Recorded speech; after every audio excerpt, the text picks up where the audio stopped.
चर्चा करब आइ सरस्वती पूजा जे कि श्री पंचमी सेहो होइए। श्री पंचमी, बसंत पंचमी, सरस्वती पूजा एहि रूप में एहि पाबनि तिहार के जे बात छै से हम सब करबे करब। एकर पृष्ठभूमि में गीत नाद बेसी से बेसी सुनाब। आ बड़ा महत्वपूर्ण बात ई छै जे हम सब किसानी वाला लोग हर ठाड़ कयल करै छी बसंत पंचमी के, श्री पंचमी जे कहल जाइ छै, हर ठाड़ी बड़ा महत्वपूर्ण पाबनि। तो ई सब हेबे करत। एकटा महत्वपूर्ण बात जे कि अखन एकटा व्यक्तित्व एहन जे कि अपन पराक्रम के प्रमाणित कलैथ है और बेस सब गोटे आब चिन्है छी। कतेक गोटे के शंका, उपशंका, आरोप, प्रत्यारोप, मुदा एकटा एहन व्यक्ति जे अपन अभियान में लागल रहा। तो जखन लोग लागल रहे छे त सफलता भेटते छे, कहियो काल का सफलता नहियो भेटे छे, मुदा लगनाइ महत्वपूर्ण बात होइ छे। त ओई तरह के एकटा अभियंता सरोज राय, हुनका आइ हम सब आमंत्रित केने छी, हुनका संगे बातचीत करब। आ ओ जै मुद्दा के लक अपन एहि अभियान के आगा बढ़ेने रहत, ओई मुद्दा से संबंधित व्यक्तित्व जे कि अखन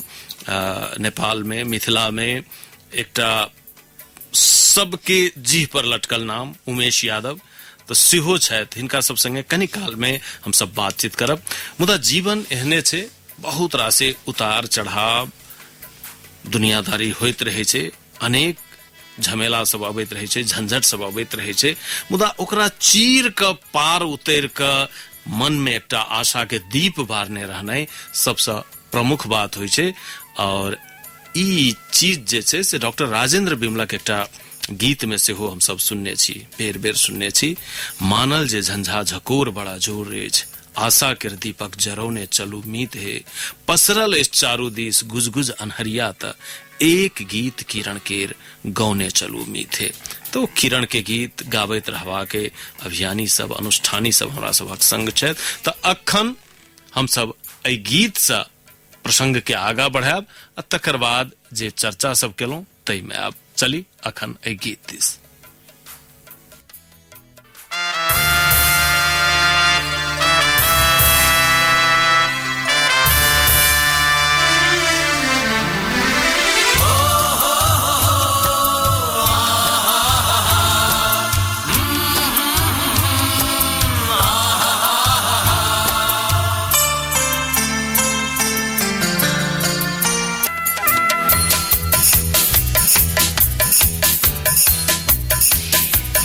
जी, मानल जे झंझा झकोर बरा जोरेज, आशा के दीपक जरोने चलो मीथे, पसरल इस चारू दिस गुजगुज अनहरिया त, एक गीत किरण के गौने चलो मीथे। डॉक्टर राजेंद्र बिमल के कलम से निकलल ये एकटा लोग के केहनो परिस्थिति में जगावा वाला गीत अखन हम सब बजेलो। जी, जे में आवाज गुरुदेव कामत, सुनील मल्लिक, आभास लाभ, हरिशंकर चौधरी, रूपा झा, रश्मि प्रवेश, धीरेन्द्र प्रेमसी हो और संगीत हम केने छी। तो से गीत सुनलो और एकर पृष्ठभूमि में जो हम कहलौं जे सरोज राय और उमेश यादव जी, हिनका सबके जे एकटा अथक परिश्रम छन, तकरा ई इंगित करे वाला संदर्भ से हो रहा है गीत के विषय में। मुदा कतबो करैत चलै छी, झमेला तो अनेक वास्तव में सब दिन भ जाय छै। जेना आइ हमरा सबके कार्यक्रमों में कनी झमेला आइस भ गेल। बेस नियार भास क के आयल रही जे आइ फेसबुक लाइव से हो करब और ई एकटा महत्वपूर्ण संदर्भ अछि। ऐसा मैसेज सेहो जेबाक चाही जे वैदेशिक रोजगार में जेबाक लेल कोन तरहक सावधानी अपनाबक चाही, कोन तरह क्रियाकलाप सब करबाक चाही, जे सब समस्या में छथि उनका सबके कोन मार्ग से आगा एबाक चाही। त एहि सब में बात होइते बहुत, सब गोटे सुनते, मुदा गड़बड़ किस बाधा व्यवधान किसने बहुत आई कांतिपुर एफएम के जे इंटरनेट छे से पूरा खत्म छे। लगे में कतो पोल टूटि गेला के कारणे लगभग आइ दोपहरे से नहीं छै कहा दन काल्हो नहीं रहते मुदा हमरा सबके त आइ काल्हि से सेहो अखन के बेसी प्रयोजन रहे जे कि बड़ा महत्वपूर्ण तथापि हम सब डाटा से कनी मनी चलाबे के प्रयास कर रहल छी जे देखी एमे की होइया कनी लाइव कतो पहुंच पात त पहुंच पात नहियो जब पहुंचा त हमरा लगैया नेपाल भारत में पर्याप्त श्रोता सब छथि जे कि 96.1 मेगाहर्ट्ज पर प्रत्यक्ष रूपे सुनै छथि और आन ठाम 101.8 मेगाहर्ट्ज पर एकरा बाद हम सब कोशिश करब जे जाय कि इंटरनेट सेवा अखन हमरा सब के कनी कमजोर नहीं है अरे किया नहीं है जीरो नहीं हम सब डाटा में जवाब प्रयास कर रहल छी त आई हम सब बेसी से बेसी टेलीफोन में बातचीत करबाक सब कोशिश करब तो मूल बात तो हमरा लगैया जे बातचीत जे हमरा सबके पाहुन सब छथि सरोज राय जी आ उमेश यादव जी हुनके सबसे बहुत बेसी हैत तकर बाद श्रोता सबसे टेलीफोन में किछु जिज्ञासा रखता त उनको सबके जिज्ञासा के वह सब जवाब देथिन तै हिसाबे हमरा लगैया जे आई इनका दू गोटे के ठाम रहनाइए बहुत महत्वपूर्ण बात छै एकदम तो चलू सरस्वती पूजा के पृष्ठभूमि में से हो हम सब छी सरस्वती पूजा या 16 गते हाँ 16 गते जे कि बृहस्पति दिन त खास करके कॉलेज सब में स्कूल सब में बेस तैयारी भ रहल छै कला संस्कृति में लागल लोग सब सेहो लागल छथि किसान सबके श्री पंचमी और ई शिशिर ऋतु समाप्त भ के बसंत ऋतु के आगमन से बसंत पंचमी सेहो कहल जाय त ई सब सारा छै त एकटा गीत हम सब सुनबै छी केशव रॉक के आवाज में सरस्वती वंदना ई सुनी तावत हम सब आर किछ मिलावा के प्रयत्न करे छी आन दृष्टिएं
सैत अच्छे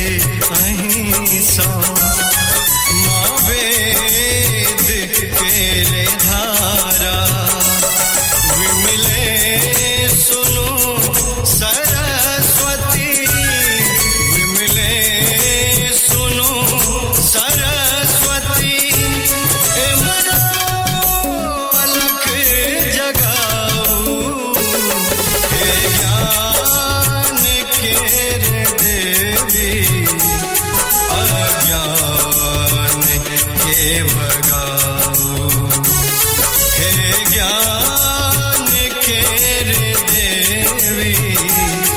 अज्ञान के भगाओ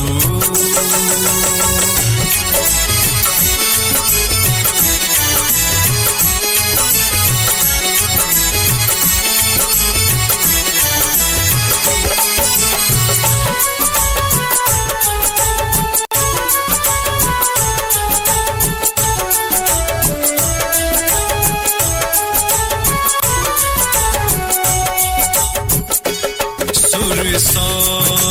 सजल हो जीवन नवगीत सन नगर हो जमरे डेगे राखी समृद्ध सगर डगर हो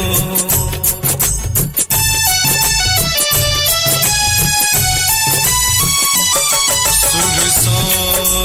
सजल हो जीवन नवगीत सन नगर हो जमरे डेग राखी समृद्ध सगर डगर हो अज्ञान के मिझाका अज्ञान के मिझाका ज्ञान के दिया जराओ हे ज्ञान केरे देवी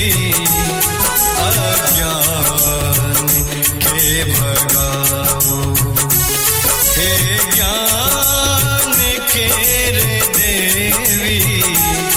अज्ञान के भगाओ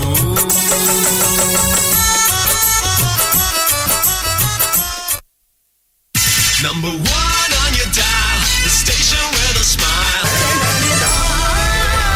Radio Kartipur, Radio Rastrako. चारैतिर खुसी छायो रम्पमले मस्ती ल्यायो रम्पम रम्पम ल है साथी संगी मित्र बाइकिङ मस्ती छ है चौचौ भित्र सबै मिली रम्पम रोजौ प्याकेट खोली बाइक नै खोजौ अब प्रत्येक रम्पम चौचौको प्याकेट भित्र रहेको कुपनबाट तपाईले जित्न सक्नुहुनेछ दिनदिनै बाइकै bike motor bike mountain bike साथै अन्य थुप्रै आकर्षक पुरस्कारहरू रम्पम बाइकिङ मस्ती 3 हुँदैन अब दिन खाली जित्नुहोस् हरेक दिन बाइक यसपाली प्याकेट खोली बाइक नै खोजौ रम्पम रम्पम MetLife छ तपाईसँगै जीवनमा अघि बढ्दै MetLife, American Life Insurance Company. 150 वर्षको विश्वव्यापी अनुभवका साथ 40 भन्दा बढी राष्ट्रहरूमा सञ्चालित जीवन बीमा कम्पनी प्रस्तुत गर्दछ। बाल बालिकाको उचित शिक्षा व्यवस्थापनको लागि होस् या परिवारको आर्थिक संरक्षणको लागि, अवकाश पछिको आयको लागि होस् अथवा घातक रोग र अशक्तताको लागि, आफ्नो आवश्यकता अनुसारको उचित व्यक्तिगत स्वास्थ्य र सामूहिक जीवन बीमा योजनाहरू आजै नजिकको MetLife कार्यालयमा सम्पर्क गरी या 5555 मा कल गरी बीमा गराउनुहोस्। MetLife तपाईसँगै जीवनमा अघि बढ्दै। Radio Kartipur, Radio Rastrako.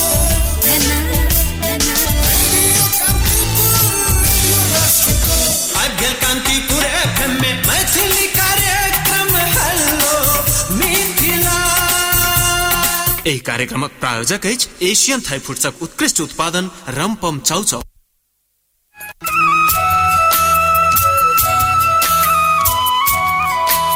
व्यावसायिक विश्रामक बाद पुनः स्वागत है इस कार्यक्रम रंपम हेलो मिथिला में। हम सब कनिकाल अपने सबके गीत नाद सुनावैत किछु तैयारी से हो कर रहल छलौं हैं। भ सकैया जे सरोज जी के आईडी से अहाँ सब फेसबुक लाइव से हो पेज पर देख रहल छी। कतेक सुना रहल अछि से नहीं कहे, मुदा किछु न किछु सुनाइत हैत। आई जे तकनीकी रूप से हम सब कमजोर पड़ गेल छी, तकरा लेल क्षमा चाहे छी। कनि नीके जकाँ सुनाबऽ चाहे छलहुँ, मुदा ई आकस्मिक चलू एहि अवसर के फेर से हम सब कनि नीक जकाँ संदेश देबाक हिसाबे तऽ भरपाई करबे करब। मुदा आई बहुत महत्वपूर्ण अवसर अछि जे दूटा बड़ा महत्वपूर्ण व्यक्तित्व आइ हमरा सबक सोझा छथि, जाहिमे पहिल तऽ हम नाम लेब सरोज राय जी के,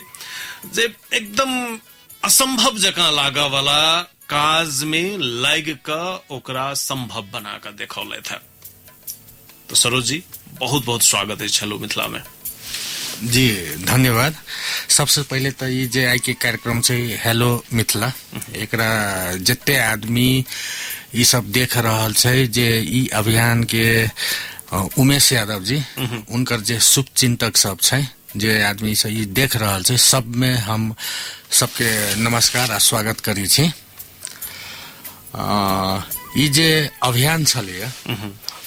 ई दरअसल सबसे पहले हम ये कहब जे उमेश जी अखन 3-4 दिन 4-5 दिन से अहाँ के संग छथि। अखन स्टूडियो में अहाँ सब संगे संगे छी, दुनू गोटे बैसल हमर आंखक सोझा, दर्शक सब सेहो देख रहल हेता। तऽ ई अनुभूति केहन भ रहल अछि? ई एकटा एकदम खुशी लाग रहल छै कि जे अभियान में विगत 2 वर्ष से लागल छलिए और बहुत चुनौती बहुत अथी सब सामना करे पड़ले, फिर भी ये अभियान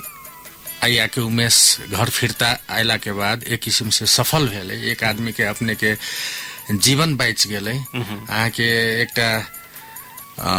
इनका श्रीमती जे 14 वर्ष से इंतजार करी छले। बहुत केसेस में अपने के देखबी कि श्रीमती 2 वर्ष 4 वर्ष इंतजार करके चल जाए। हम इनका श्रीमतियों के प्रणाम करी छी, उनका अथी करी छी कि 14 वर्ष तक ले इनका श्रीमती इंतजार करके अपन 2 बच्चा के साथ इनकर जे एक वृद्ध माई बाबू छै, उनकर एगो सहारा आई वापस आ गए। तो हमरो खुशी से ज्यादा एक परिवार के जे खुशी मिल है, वही खुशी के लागी हम खुश छी। बिल्कुल। और हमरा लगैया जे ई एकटा शुरुआत भेलैया, जे कहियो ककरो पर कोनो विपत्ति जब पड़ जाए, जखन चारू दिस चकुआई कतौ क्यों नहीं भेटे, नहीं ओहू में से कोनो दर निकालल जा सकै छै। यदि अहाँ ठानि लेबै तऽ एना कैल जा सकै छै। से एकटा विश्वास सेहो हमरा लगैया जे लोक में बढ़ल। जी एकटा ओना तऽ ई हमर पहिल का अभियान नहीं छै। हम यही से पहले भी कंटिन्यू 2015 भूकंप आयल है, वही टाइम से सक्रिय भ गेल छै और अपन जीवन के अहाँ के 24 घंटा, हफ्ता के 7 दिन, महीना के 30 दिन और वर्ष के 365 दिन सिर्फ समाज सेवा के लगी देले छी। तो ओइसे पहले भी हम करते आ रहल छी, विदेशी रोजगार के कईटा समस्या समाधान कैले छी। लेकिन ई जे इनकर जे छै से आरो से बिल्कुल फरक छै। एकदम जटिल प्रकृति के जटिल छलिए, एकटा चैलेंजिंग छलिए। वहू में केकरो जान बचनाई अपने के ई कुरान में भी लिखल छै। और जे मक्का मदीना छै, वही के हेड ऑफ रिकॉन्सिलेशन कमिटी के जे हेड छै अल जहरानी के, उनकर कथन छलिए कि अगर कोई आदमी के हत्या होई छै तो पूरा इंसानियत के हत्या होई छै, और अगर कोई एक आदमी के यहाँ जान बचाबी छी तो पूरा इंसानियत जिंदा रहे छै। बिल्कुल लाइन जब हमरा प्रोत्साहित कैले रहे और आई आके सबके सामने रिजल्ट सामने छै। और हमरा एकटा इहो छलिए कि अपन जे खास करके प्रदेश नंबर 2 जे मिथिला तराई मधेश जे छै, ओहि के जे युवा सब छै, ओकरा इहो एकटा मैसेज देवे के छलिए कि प्रयास करे के शुरू करू। कोनो भी चीज करे के अब तो कम से कम प्रयास करू। अपनी सब प्रयास करे से पहले थाक जाए छै। से केना जबै, केना परराष्ट्र मंत्रालय जबै, केना यहाँ तक कि उ देखित रही छी वही अहाँ के एसपी सीडीओ से बात करे के डराइत लोग से। अरे उ हमरा सबके अहाँ ई बुझू ना कि उ हमरा सबके सेवक से। बिल्कुल कोनो अथी नहीं छी कि हमरा सबके उ अथी कर सके छै। अहाँ जाके ओके बात करू, अगर अहाँ के मुद्दा जेन्युइन हब, यदि अहाँ सत्य पछि तो उ सहयोग करबे करे छै। हम देखले छी एमे बहुत प्रमुख जिलाधिकारी सबसे हमरा अथी होइत रही छै, उनका सब जोरे सहकार्य करके काम करते रही छी, तो मुद्दा अहाँ के जेनून हवा अथी हवा तो एकदम हमेशा हेल्प करते रही छी। बिल्कुल। और अहाँ जे बात कहलिए आइ हम सब जे शुरुए में गीत बजेलौं जे एक गीत किरण केर जी है ना, इजोरिया के इजोत के एकटा गीत जे कहबे चलबे तो केहनो अन्हार में एकटा आस तो जगते जी जी तो हमरा लगे जे बड़ा महत्वपूर्ण ढंग से यहाँ कहलिए है और ई सफल से हो गलिए। आप कनिकाल हम उमेश जी देश मुखातिब है। नमस्कार सर। उमेश जी पूरा बनवासे 14 वर्ष सबसे कंप्लीट पूरा कके लिए ई केहन लागल चाहे छी सर सबके जते विदेश में नेपाल में इंडिया में सब देख रहा है हेलो मिथिला तरफ से सबके नमस्कार करना चाहे छी। सबसे ज्यादा पहले हमरा लागे एगो सरोदाय है कि सब एगो जिंदगी बचेने सब कतु कहने तो सबसे पहले धन्यवाद हम ओकरा दिए चाहे छी। दोसर नंबर हेलो मिथिला से अइला सब प्रोग्राम भर रहा है, जते साथी भाई सब देख रहा है, दीदी बहनी सब देख रहा है, सबके हम प्रणाम कर। और हमार विगत जो है 12 बरस 13 बरस के बाद हम सऊदी से रिटर्न अलिए बहुत मुश्किल से, वो मुश्किल से अलिए वो हमार जिंदाबाद एगो सरोदाई। दोसर बात हम अइला सऊदी में हमरा से एको गो प्रयास नहीं रहे कि हम घूम के नेपाल में अबे के। जब से हमरा थोड़ा बहुत अइला से बातचीत भ गेल हमरा सरोदाई के साथ में, तब कुछ हमरा उम्मीद लागल कि हम सऊदी से घूम कर रिटर्न अपना मिथिला धरती पर पुगब कह के। लेकिन जब तक हम एयरपोर्टों में रहे तब तक हमार भरोसा नहीं हुआ कि एकदम सऊदी एयरपोर्ट में जाओ। सऊदी एयरपोर्ट में जब तक दिमाग में हमार नहीं रहे कि हम नेपाल के अपना मिथिला धरती पर जा सके छी। जब अपना नेपाल एयरपोर्ट में अइले तब अख्यास हमरा भेल कि हम नेपाल में पुगलिए कह। यह समस्या में विदेश में अगर कोई दोस्त भाई है दीदी बहनी सब कोई भी तो कोई गलत रास्ता पर नहीं जाए के चाहिए। कैला कि विदेश रोजगारी में सब आदमी जा रहे विदेश में बहुत दिक्कत। सबसे कानून बोले तो सऊदी में टाइट है, वो बाहर में सऊदी में आदमी कमा रहे ओकरा लिए बहुत बढ़िया है। जे मतलब कोई चीज के अखुनता पुलिस में पकड़ा गेल है सऊदी में कोनो दशा में नहीं, कोनो दशा में नहीं, मतलब नहीं खाए पिए के कोनो व्यवस्था है, नहीं टेलीफोन के कोनो व्यवस्था है, नहीं कोनो हॉस्पिटल में आदमी के ल जाए के कोनो व्यवस्था है। वहीला थोड़ा बहुत आदमी के बोले है कि आदमी बीमार है तो वहीला के पुलिस वाला की करे पकड़ के सीधा हथकड़ी लगा कर दोसर एगो कोठली अपना के जेने ये छोटका एगो रूम हुई जेने टॉयलेट अपना के टॉयलेटे के तरफ वहने है के पूरा वही में बंद करके रख दे 2 महीना 15 दिन 20 दिन छोड़ दे। यहन वही के अवस्था है। तो ये अवस्था से हम सबके शुक्रिया मनाबे छी कि कोई आदमी हमार दाजू भाई सब कोई भी हो विदेश में जाए वाला के हम एगो ई सूचनामा द रहल छी। ई सूचनामा और हेलो मिथिला से जते आदमी जे प्रोग्राम देख रहला ए बात पर कनी ध्यान देबे के छै। बिल्कुल ई बड़ा महत्वपूर्ण बात कहलिए जे अब वैदेशिक रोजगारी के लिए जा तो पड़े छे, लेकिन जाओ तो ओई ठाम संयमित भक रह के छे। अब अहू में आप जे ई की केना भेल रहे कनी काल में हम एबे करब ए देश पहिल बेर गेल रहिए विदेश। पहले बेर गेल रही 2006 में गेल रही। 1 महीना के बाद हमरा जोर बकैन भेले।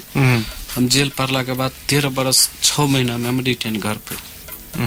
2006 में गेल रही।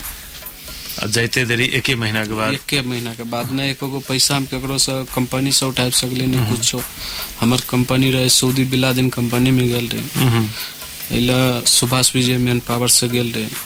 1,40,000 कैश तीर के हम गेल रहे। वो पैसा हम अखुनता तक केकरो दिए नहीं सकले।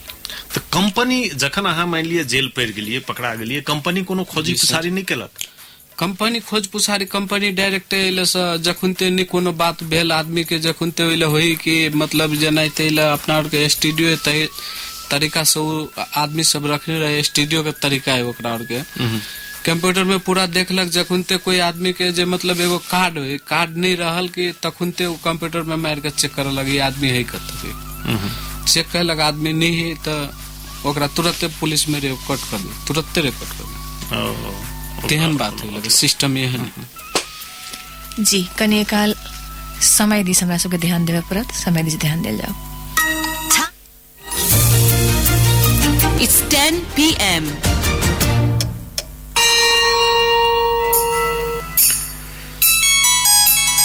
जी रात के 10 बजे गेल अब 1 घंटा हम सब और छी और में बहुत रास से बात हमरा सबके करवा के सरोज जी के बात बेसी महत्वपूर्ण रहत विभिन्न क्षेत्र में रहल लोग सबके लिए लेकिन जे भुक्तभोगी छथि उमेश जी तिनकर बात कनिक और सुना चाहे छियै जे अहाँ कहलिए जे कनि संयम भ के रह पड़े छे एक तो पता अहाँ तो शुरुए में गेल रहिए भाषा ताषा के सेहो बहुत समस्या भेल है बहुत समस्या सर मान लिया अहाँ पकड़े लिए अहाँ से यदि किछो पूछल जाय छला त अहाँ त बात त नहीं बुझैत रहल नहीं बुझलिए सर तही के कतैला आरोप हमरा ऊपर 2 गो 3 गो लाग गेल है आरोप बढ़िया जगह लगा के बल जबरदस्ती होइला मार पीट के करंट भी अभी तेन बात करी 2 मिनट झटका लगावे लगा के छोड़ के टॉयलेट में ले जाके बंद कर दी तुरंत एहन सिस्टम त किछो करे छला अहाँ बुझै छलिए कुछो नहीं बुझे चले ओई टाइम पर बाद में मार पीट के एकदम दशा में पुगा दे कि मार बड़ जोर मार पीटे दशा में पुगैला के बाद आप 3 दिन 4 दिन वेले के एगो मतलब इलाज द रहल खाए के लागे मतलब 3 दिन 4 दिन 10 दिन तक आदमी सुतले रहते ते तरीका से हम रहे चले एको को कोनो समझ में नहीं 1 साल के बाद हमरा लगा अदालत में जाय चले अदालत में 1 साल के बाद में पूछे चले वह बात पूछ कर और आगा पर साइन कुछ मालूम हो ही नहीं चले और आगा पर साइन करे के लागे बसम करे के लागे साइन करो बसम कर अब की लिखने में मैंने जवाब सवाब कह रहल छी हमने जवाब सवाब द रहली कुछ हम कहबे उ नहीं बुझे उ कहे हम नहीं बुझे सीधा जाकर अदालत में बैठू अदालत में हाथ करे लागल अदालत में बैठू साइन एहन व्यवस्था नहीं रहे जे अहाँ मान लिया फलना देश के लोग छी अहाँ ई भाषा जानै छी मान लिया नेपाली अब मैथिली के तो रिकॉग्नाइज होय के बात नहीं भेले नेपाली कम से कम बजै छी अहाँ के नेपाली में बाज सकै छी नेपाली बुझा वाला क्यों हेते और दो भाषी एई तरह कोनो छलिए नहीं रहे ओई टाइम पर वही टाइम तो कहियो तो भेल हेते फिर हाँ एक बाद में भेले 3-4 साल के बाद 4 साल के बाद में अखुनता जे एगो मुस्ताफ जी ये धुनसे के है के मतलब यार कुरान के हदीस के बारे में बतावे पूरा मतलब यार यह नौकरी में जा रहा सब दिल्ली से जा रहा सब अपने नेपाल से तो ये सब मतलब यह जनाते कोई कमेटी के आदमी हुई तेनाते कमेटी बन के सब जा रहा तो सब मतलब अदालते में बेसी काल काम कैलक कोई आदमी के जे मतलब कोई चीज बोल चाला के नहीं है तो ओकर भाषा लिख के ओकर बात लिख के पूरा ओकरा और के कुरान पढ़ने रहे तो सब मतलब मालूम पड़ जाए तो ओके तर्जुम क के राखल जाए है बतायल जाए है पूरा यहन नहीं तो अहाँ के बात तकरा बाद मान लिया नेपाली में अहाँ बाजलिए वो अनुवाद क सुनेल तो तकरा बादो किछ अनुकूल भेलै कि ताबत तक बिगड़ गेल रहे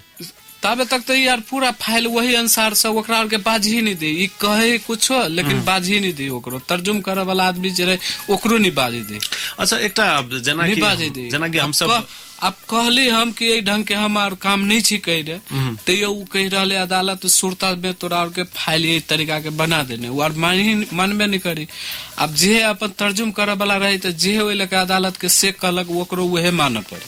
अहाँ पर आरोप खास की लागल रहे एकटा हत्या के आरोप लागल रहे कोन तरह तू की केलही कह के कहल जाय छले वही लंग के आरोप हमरा के ऊपर है लागल कि सबसे पहले 2 आदमी में हम 2 आदमी रहे काम धंधा एक जगह में दोनों आदमी करते रहे काम धंधा करते रहे तो मतलब में हुई कि एगो पाइप कही बोले तो पानी के पाइप के अंदर एगो मीटर हुई मीटर इमे हुई तो मतलब हम दोनों आदमी एक जगह रही तो वो चढ़े मतलब सीढ़ी हुई एगो सीढ़ी के ऊपर चढ़े तो सीढ़ी के ऊपर चढ़ले तो नीचा से हम ओकरा उठा के एगो टॉस देते रहे मीटर लिखा के लागे फाइल हुई एगो छोटका दफ्तर जे है नहीं तो पेपर जे है देते रहे सीढ़ी पर से गिर पड़ले दिया काल के गिरला के बाद वो की केल के मतलब हमरा एकदम मारा लगले हदीद लको हदीद हाँ वो पाकिस्तानी रहे पाकिस्तानी की कह कि मतलब हमरा नहीं पूछल के नहीं कुछो कैल के ओकर मर्जी भेले कि हमरा जान बुझ के गिरा देल गिराला के बाद वो 2-3 लगा देल के ऊपर से हमरो गुस्सा आयल फिर मुक्का हाँ लोहा के पाइप लगा लोहा के पाइप वो हमरो रहे लागल इलेक से तब वही एगो आर छोटका हदीद रहे वह लोहे के पाइप जे वो पाइप के हदीद कहल जाइ छै। हाँ हदीद कहे सऊदी अरब में तो वही लगा हम 2-3 बार अगरा जोर बकर दोनों मतलब ये गुस्से के बात बाद में वो चल गए रिपोर्ट मिलले 4 दिन के बाद में 4 दिन के बाद में मिलले तो वही टाइम पर तो दम निकलले तो हम वही से चल गेली एकरा हॉस्पिटल में भरना के हॉस्पिटल में भरना कहला के बाद में सुरता में रिकॉर्ड पेश कर दिल तो एले कंपनी में ताकल लागे तो हम कंपनी में वही टाइम पे नहीं रही हमरे वजह से निकल गया दोसर जगह में भाई गेली वजह से बगला के बाद में वो तो अहाँ बुझ गेल रहिए जे किछ गड़बड़ भ रहल छै। हाँ दम निकल लगले हमरो दम निकल लेले से तो हम वजह से दोनों गोरा झगड़ा कर दम निकल लगले माने रगत खून खून निकल अच्छा तो वही से भाई गेली तो तकर बाद में ये और सुरता में रिकॉर्ड कैला के बाद में पूरा 17 दिन के बाद रिकॉर्ड बता रहा है मतलब पुलिस अच्छा तो 17 दिन के बाद बता रहा है कि यहन बात है कि जे अखुनता खूनी मुद्दा लागू तो वही साहब जे कहे लिखे पेपर में लिख दे कहे मतलब औंठा लगा औंठो लगाबे कहे साइन कर साइनो करी अब जे कहे ओकरा देश में रही जे कहे सब मानी ओहो में दोसर आरोप लगेने रहे हमरा दूसरो चीज के आरोप रहे लगे दोसर की रहे लगेने दोसर लगेने रहे कहीं का बलो जान बुझ के मार देने रहे 2 आदमी में बलो आपस में झगड़ा कहने जान बुझ के मार देने तो के रिकॉर्डे हमरा और के निकल ले जकुनते हॉस्पिटल से रिकॉर्ड निकल ले तो गलती पूरा ओकरे निकलाल के टाइम बाद में ओकरा पाकिस्तानी से हम पहले से ओकरा बाबू सब जरे ओकर भाई होइले रहे ओकरा जोरबा हम अभी होइले हमरा मिलहुल आवे उ एहन बात करे पड़तू एहन बात करे पड़तू के सबे बात कहे कहला के बाद एगो पाकिस्तानी जरे दोस्ती के कुछ और बात ओकरा घर में हम करे लगली कहला के बाद किनका दिन के बाद हम एम्बेसी के नंबर देली एहन बात के एम्बेसी के बात के कुछ हमरा और के ध्यान नहीं देल नहीं देला के बाद में तो पढ़ल छी अंदर में पढ़ल छी केकरो कोनो चीज के दिमाग में आबे तो केकरो कोनो बात कर सके छी नहीं तो बस पढ़ल छी अंदर ई अवस्था सारा घटना के देखे तो एकटा ई होय छै जे घटना अहाँ से भेल है ना लेकिन वो आवेश में उ मारल के अहू मार देलिए उ मारला के बाद ओकरा कनी बेसी लाग गेलै उ मर गेल ठीक छै लेकिन ओकरा एई तरह खेल के एहनो छले कि काल को हमरो मारल के 2-4 ज्यादा मारते तो हमहू जा सके छले वो तो या भेले तो एई में तो जे बोला चाला के नहीं रहते द्वारे पुलिस वाला पकड़ के जबरदस्ती के खूनी मुद्दा के खूनी डाल दे 15-16 दिन के बाद एकटा तो विचार करे वाला बात या भेले जे विदेश में जब छी दोसर ठाम में तो कने बल्कि हल्को फुल्को कनि सही के बल्कि बैस रही ओइ सब में नहीं जाए एकटा तो शायद इहो बात होय छै यदि नहीं बुझै छी सर एमे बात इहो है कि हमर नए गेल रही ते द्वारा समझ बेसी नहीं पेलिए नया जोश रहे नया जोश में गुस्से में हमर कल हां बिल्कुल 19-20 बरस के उम्र रहे जवानी उम्र में ई सब स्वाभाविक छै त ई बात फिर छनाई सेहो बड़ा नीक होय छै लोक के लेल शिक्षा होय छै है ना बहुत बढ़िया बात सब कहलिए सरोज जी अब फिर एई दिशा भी जे ई जना कहलखिन जे एम्बेसी में खबर पठेलिए लेकिन एम्बेसी कोनो चाइक चिंता नहीं लेलके कोनो खासे चासो जे कहल जाय छै से नहीं देखलके एम्बेसी जहाँ कनी विशेष पहल करते तो कनी पहिनहो एई केस के निपटारा भ सकै छले ओइ लके सर कानूनो है 5 साल के अगर एम्बेसी सब लगे है के ऊपर लगते तो 5 साल के बाद में केस खलास होय सरोज जी जे अध्ययन केने छै तै हिसाबे हम सरोज जी के कनी बात इनकर केस के हर एक डॉक्यूमेंट हमरा पास छै अदालत के जे अथी छै कथि कहै छै बेसी लग नहीं छै फैसला के कॉपी सब तो से सब छै हालांकि हमरा ई केस 2018 फरवरी में मात्र पता चलल सोशल मीडिया पर कुछ न्यूज में देखलिए तकर बाद हम लगली ओना न्यूज़पेपर में जे शुरू में निकलल रहे गलते निकलल रहे लेकिन जानकारी तब भेल न्यूज़पेपर में शुरू में 70 लाख ब्लड मनी नहीं देती तो 3 दिन के बाद घाटी काट देते वही टाइप से कुछ रहे निकलल तो चासो के एगो विषय भेल, लोग सब में अथी पठावे लगले कि एकरा मदद करू। हमहू जे न्यूज के पढ़ली तो हमरो तंगा दूसरे टाइप से एगो फीलिंग आयल कि अपन नेपाली के वहू में अपन धौंसा के मिथिला के आदमी के कतो जाके अहाँ के गर्दन काटे के अथी डर रहल छै, बड़ा दुख के बात है। से में हकीकत की छै, लेकिन कम से कम बात बुझल। हाँ, लेकिन हमारे एक प्रिंसिपल से कि हम शुरू में एक ठानले कि अगर ई इंटेंशनल मर्डर होती तो हम अगाडि नहीं बढ़बे, स्वाभाविक से। हाँ, नहीं बढ़बे। लेकिन अगर वो दुर्घटना है या एक दू आदमी के झगड़ा झगड़ा में तो पहले बुझे तो पड़ली की छै, ओकर बाद हम एक सोशल इन्वेस्टिगेशन शुरू कैली, परराष्ट्र मंत्रालय गेली, वही से बात सब बुझलिए। अहाँ के वही टाइम में 2012 में गूगल करके कुछ न्यूज निकालली, वही आधार पर शुरू कैली। 2012 में वही टाइम में जे राजदूत, तत्कालीन राजदूत उदय राज पांडे के न्यूज आयल है कि पाकिस्तानी परिवार 5 साल पहले माफ कर दिल के, ओकरा हम धन्यवाद दै छी। वो न्यूज पढ़ली, लेकिन 70 के न्यूज पढ़ला के बावजूद भी हम कन्विंस नहीं हो पैली वो न्यूज सबसे। तेकर बाद उदय राज पांडे से खुद जाके काठमांडू में बात भी कैली, उनका से इन्फॉर्मेशन सब देलक, परराष्ट्र मंत्रालय इन्फॉर्मेशन देलक, उनकर परिवार लंग पहुंचली, उनकर परिवार के इन्फॉर्मेशन सब रहे। और वही बीच में उमेश की करे कि वही अहाँ के लीगली फोन करे दे छी घर में, तो घर में फोन करे बीच बीच में कभी कभी, तो वो नंबर ले ली उनका से कि कौन अथी से फोन करी से, तब इनका जानकारी भेली परिवार इनका, तो हमरा फोन कल के कोई पुलिस अथी से, तब इनका से भी बहुत बात मालूम भेली। तब देखलिए कि और कुछ गूगल डॉक्यूमेंट सब जना अहाँ के बांग्लादेश में एक एक्टिविस्ट से, राइट एक्टिविस्ट, वो अहाँ के इनका लागी 2012 में राजा के चिट्ठी लिखल भी देख लिए एक बांग्लादेश के। हाँ, अथी सऊदी अरब के राजा के किंग के चिट्ठी, ओकरा बांग्लादेशी लेटर ऑफ क्लीमेंसी कहे छै, लेटर ऑफ क्लीमेंसी रहम के लागी उ लिखले रहे। ओकर बाद एंटाका के यूएसए में एक संस्था है, तो वही टाइम में वही है कि तत्कालीन अध्यक्ष डॉक्टर विजय अथी विनोद शाह जी, ओकरो देखली कि एनआरएन के उ चिट्ठी लिखले रहे। तो ये सब देखलिए, सब इन्फॉर्मेशन आयला के बाद अब वही टाइम के की पहल भेली नहीं पहल भेली हमरा नहीं जान सकली, कहला कि पहल कतौ नहीं कतौ केना भेली से हम नहीं कह सकी छी। एकर जे वही न्यूज अथी से जब अथी कैली तो एक मन में आली कि कतौ नहीं कतौ एकरा बचायल जा सकै छै। वही के लॉ सब जे शरीयत लॉ सब पढ़ लिए, इस्लामिक कानून सब पढ़ लिए, वही में एक चीज रहे के एगो एग्जाम्पल सब पढ़ ली, जना कि वही के राजकुमार 2012 में अपने साथी के रही मार देले, तो ओकरा माफ नहीं भेले, ओकरो भी 2015 में मृत्युदंड भेले। वही परिवार से पूछल गेली, मृतक परिवार से, तो माफ नहीं कल के। एगो श्रीलंकन लड़की के हाथ से एगो बच्चा रही मरल, आ वही में श्रीलंकन गवर्नमेंट ही पूरा पहल लेल के वकील रही पठैले, फिर भी वो लड़की नहीं बचली। तो ये में की पता चली छै कि फैमिली राइट बहुत बड़का राइट होइ छै, मृतक परिवार के राइट, वही से ही हम बुझली। और बहुत एहन एग्जाम्पल देखली जहाँ की प्राइवेट राइट, फैमिली के राइट यूज करके बचायल गेल छै। तो हमरा अब वही परिवार से मिलना एकदम जरूरी है, पाकिस्तानी परिवार से,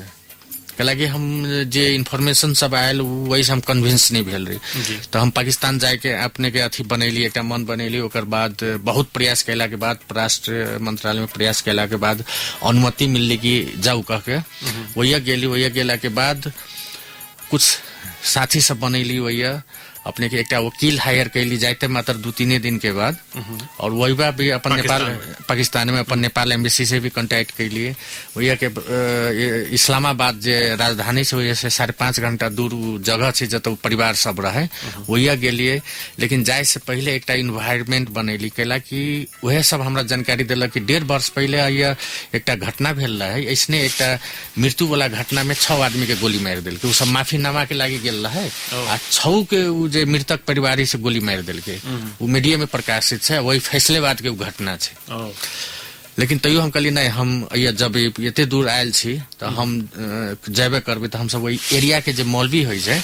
उनका से भेंट करके उनका रिक्वेस्ट के लिए कि अपने एक इन्वायरमेंट बना दिए। वो जाके हमरा आबे से पहले वही घर में जाके भाई सबसे बात करके एगो इन्वायरमेंट क्रिएट भ गए। जब हम गेली तो स्वागत कल के परिवार, शुरू में तो आक्रोशित रहे परिवार, ओकरा ई बुझल कि हम उमेश यादव के कोनो अथी छी, रिलेटिव छी, अथी छी, तो आक्रोशित भेले। लेकिन जे हमरा पास बहुत फोटो सब रहे, नेपाल से ले गेली, सोशल वर्क करी छी कह के, तो उ देखल के कन्विंस भेले एकटा ओकरा संपूर्ण जाइते मात्र संपूर्ण नेपाली के तरफ से माफी मांगलिए ओकरा कि अहाँ के भाई के तो वापस नहीं ला सकी छी लेकिन हम सब अहाँ से माफी मांगी छी और अहाँ के परिवार के लागि कुछ करे के चाही छी ओकरा कन्विंस कैली उ सब ब्लड मनी कभी नहीं डिमांड कल के हम ही ओकरा शुरुआत कैली कि जाइते मात्र परिवेश तनका सहज हुए इनका सबके कुछ कभी कि दै छी कह के कला वो सब गरीब फैमिली रहे बहुत गरीब कोनो अहाँ के पान दुकान कैले छै कोनो अथी के जूता सिए वाला नहीं छै उ काम कर रहल छै उ गरीबे फैमिली रहे तो प्राय गरीबे फैमिली जेबे करै छै विदेशी रोजगारी में माय बाबू के मृत्यु रही भ गेल जे मृतक रहे ओकर परिवारो दोसर शादी कर चुकल रहे तो 5 गो भाई रहे वही टाइम में 5 भाई से मिली एकदम अच्छा वातावरण में एक हमरा सबके बीच में 30 लाख में दिया ब्लड मनी कहे छै एगो समझौता भेले वही समझौता अनुसार हम वही से अहाँ के सब डॉक्यूमेंट सऊदी पठा दिली ओकर बाद वही से सोशल मीडिया पर आह्वान कर दिली कि 45 दिन के टाइम रही लेकिन एकरा हम कम्प्लीटली अपना सोच से चलैली कि हम सुनी सबके बात लेकिन डिसीजन हम अपने करी सिंगल करी हम बुझी कि जब हम कर रहल छी तो हम राय विचार सबसे लड़ रहल छी लेकिन की सही छी तो सिर्फ हम 15 दिन के टाइम दिली सबके कि 15 दिन में जमा करू सबको और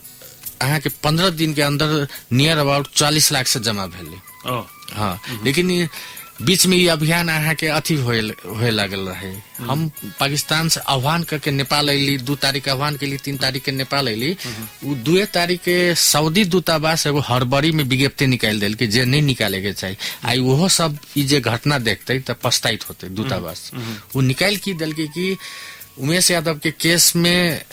पब्लिक राइट अनुसार सजा देले छे में प्राइवेट राइट नहीं छे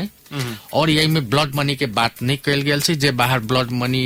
के संदर्भ में बातचीत हल्ला चल रहा जो टाइम में तो बड़ वायरल है वही में दूतावास के जानकारी नहीं छे तो वो दूतावास द्वारा निकालल गेल विज्ञप्ति के आधार पर अथी भेल रहे उ विज्ञप्ति जे निकाल देल के ने तो उ विज्ञप्ति कानून तो ठीक है लेकिन आदमी नहीं समझ पाबे छे आदमी के तो ये बुझल कि ब्लड मनी की तो बातें नहीं तो कैला सरोज राय पैसा उठा रहा है अदालत तो बातें नहीं कहले फिर हम रिपोर्टर्स क्लब में प्रेस कॉन्फ्रेंस करके समझैली कि एकरा सही में पब्लिक राइट अनुसार सजा देले छै प्राइवेट राइट नहीं छै यही लागी नहीं छै कि आई तकले 12-13 बरिस में नेपाल के कोनो भी ऑफिसर नहीं पहुंचल छै कोई पहुंचल रहते परिवार अपन राइट प्रयोग करते तब ना वो राइट होते जब पहुंचले नहीं छै तो वो राइट केना प्राइवेट राइट में केना आते लेकिन प्राइवेट राइट में एगो संभावना छै आवे के जे हम वो शरीयत ल पढ़ लिए अगर ई प्रयास रहे प्रयास मात्रे रहे असफल भी हो सके लेकिन प्रयास सफल असफल दोनों हो बिल्कुल लेकिन प्रयास तो करे पड़ले ने शुरू में कोई गारंटी तो नहीं रही लेकिन वही टाइम में सोशल मीडिया पर एना नहीं अटैक होए कि सरोजना करते ये करते वो करते जे नाम पर हेते पाई उठा के कर रहल छै इहो आयल रहे कि सरोज राय घूमे जा रहल भ्रमण करी छी पैसा से अहाँ के सऊदी अरब में हम सिर्फ 2 रात सुतल छी लोग के बुझे पड़ते हम पाकिस्तान में पहलका बाजी 10 दिन रही दोसर का बाजी 10 दिन रही तेसर का बाजी 22 दिन रहे पड़ले हमर वीसा एक्सपायर हो गई तेसर का बाजी में 14 दिन के वीसा रहे हम रिक्स ले ली कि नहीं हम रहबे करबे अइया मोफा से काम करे के रहे मोफा लंग 6 बाजी वही हम कूदल छी वही के मोफा में पाकिस्तान के तब जाके केना अटेस्टेशन होते वही के काउंसलर ऑफिसर जे छै से भेंट करके वो हमरा रास्ता देखेलक कि दूता अथी से अदालत से कागज लावेला तो बहुत एमे चैलेंजिंग सवाल है अहाँ के जे कुछ भी है हमरा सबके सामाजिक हम सब अथी छी तो हम सब अपने से कोनो काम नहीं कर सके छी जब तक सरकार के सहकार्य नहीं होई छी सहयोग नहीं होई छै तब तक नहीं कर सके छी हम सब ओइ में सहयोग चाहबे करी और हम सब जे प्रश्न खड़ा करी छी उ केकरो व्यक्तिगत के लागि नहीं अथी करी छी व्यक्तिगत अथी नहीं रही छी हम सब काम होए अभियंता छी ई काम होए कह के हम सब ओकरा पर लागल रही छी या राजदूत होए या कोनो ऑफिसर होए या मंत्री होए तो ओकरा पर हम सवाल यही लागी खड़ा करी छी कि ई काम होए तो वैसने अहाँ के जब सऊदी जाए के रहे इनका 15 अप्रैल के सजा भेल छै 2018 वही से पहले सजा नहीं रहे वही से पहले अहाँ के सजा 2017 में देले रहे कि एकरा 11 बरिस के जेल 11 से कौड़ा मारे के ओहो एक बाजी नहीं विभिन्न जेल में जे रही छै तो विभिन्न समय में 11 से कौड़ा मारे के और देश निकाला करे के अहाँ के हमरा आइयो याद है 12 अप्रैल में जे टाइम में हम पाकिस्तान जाए लागी परराष्ट्र मंत्रालय बार बार कूदी कि हमरा वीसा दिया, हम पाकिस्तान जाए के चाहे छी, अहाँ जल्दी हमरा वीसा दिया नहीं तो एकरा मृत्युदंड सुना देते। हम लगभग वैसे 1 महीना पहले से कूदित रही बार बार कि हमरा वीसा दिया, नहीं देते रहे वीसा की। वीसा पाकिस्तान एम्बेसी की कहले रहे कि एगो डॉक्यूमेंट लेके आओ अहाँ अपन गवर्नमेंट से कि अहाँ यही काम के लागी जा रहल छी तो हम अहाँके वीसा देम। वही बीच में 12 अप्रैल में अहाँके अपन राजदूत से महेंद्र सर से भेंट घाट हुई भेल रहे जी, महेंद्र सिंह से। तो उस सर की कहलकिन कि अभी सरोज के जाए के जरूरी नहीं है पाकिस्तान, कला कि अब ओकर 11 बरिस ई सब सजा लगभग समाप्त भए गेल छै, अब छूटे वाला छै। लेकिन हमरा कतौ न कतौ वो दिन विश्वास नहीं रहे। हम कहली वही 4 आदमी के मीटिंग रहे, सचिव स्तर के 3 आदमी रहे, राजदूत जी रहे, सब हम कहली कि नहीं सर हमरा जाय दिए पाकिस्तान, एक नहीं तो एक एते सहज तरीका से नहीं छोड़ती। जहां तक ले हम जे अथी पढ़ले छी, केस स्टडी सब कैले छी। फिर अब जब राजदूत जी कह दिल के तो हम होल्ड कर लेली, नहीं जा पैली, वो इतना चिट्ठी नहीं दिल के। अहाँ के 12 के मीटिंग रहे, 15 के मृत्युदंड सुनल की, ओहो मृत्युदंड अहाँ के हरब्बा लगा दिल के। हरब्बा वो के हीराबाग भी कहे छै, हरब्बा भी कहे छै। हरब्बा वो के कानून के एकटा दफा छै जे बहुत ही हार्ड दफा छै। हरब्बा के डिफिनेशन की छै कि वार अगेंस्ट गॉड और वार अगेंस्ट सोसाइटी। एकरा पर जे मुद्दा लागल रहे उ वार अगेंस्ट सोसाइटी रहे कि ई व्यक्ति संसार में कहूं भी रहे लायक नहीं छै, ई सोसाइटी के लागी हार्मफुल छै से कह के एकरा पर मुद्दा लग, यही आदमी के मारे के अथी जिए के हक नहीं छै से मुद्दा। और वही एकटा जे मान लिया जखन वो 11 वर्ष सजाए और 11 से कोरा के प्रावधान रहे त उ फिर एई में केना कन्वर्ट भेल? यही लागे कन्वर्ट भेले कि उ ओकर अपन लॉ अनुसार सजा देल के। अहाँ क्राइम के लिए ई सजा ओकर रहे, लेकिन उ की करे छै कि शरीयत लॉ में की छै कि प्राइवेट राइट जज के राइट से बड़का राइट होय छै। जकर मृतक परिवार के एगो राइट दै छै कि तू की चाही छै, ओकरा पास 3 गो राइट होय छै। पहिलका कि हमरा न्याय चाही, जस्टिस चाही। वही में की होय छै कि आंख के बदला आंख, हाथ के बदला हाथ, जान के बदला जान। ओकर मरल है तो इहो एकरो मरे पड़ते, उ जस्टिस भेलै वही के। दोसर की उ ई कह सकै छी मृतक परिवार कि हमरा हम एकरा अल्लाह के नाम पर माफ करै छी ताकि अल्लाह से हमरा ब्लेसिंग मिलते से। और तेसर की छै कि ठीक है हमर परिवार के आदमी मरल छै तो हम इनका एकटा सजा दै छी, फाइनेंशियल सजा दै छी, इकोनॉमिक सजा दै छी, हमरा सर्टेन कंपनसेशन चाहिए, वो एकटा पनिशमेंट छै, आर्थिक पनिशमेंट छै। तो ई तीनों जगह हम तेसरका नंबर के दियात कहे छी या ब्लड मनी कहे छी। तो पाकिस्तान में हम सब यही केस में ब्लड मनी में गेली, हालांकि पाकिस्तानों में एकटा कानून कथी छै किस्म के होय छै। तो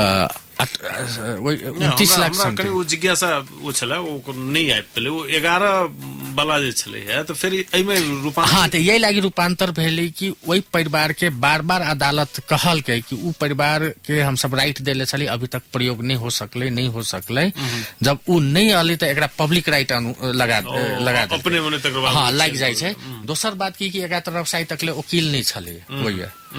अपन देश के नागरिक के बचावे के जिम्मेवारी राज्य के तो हेबे करे,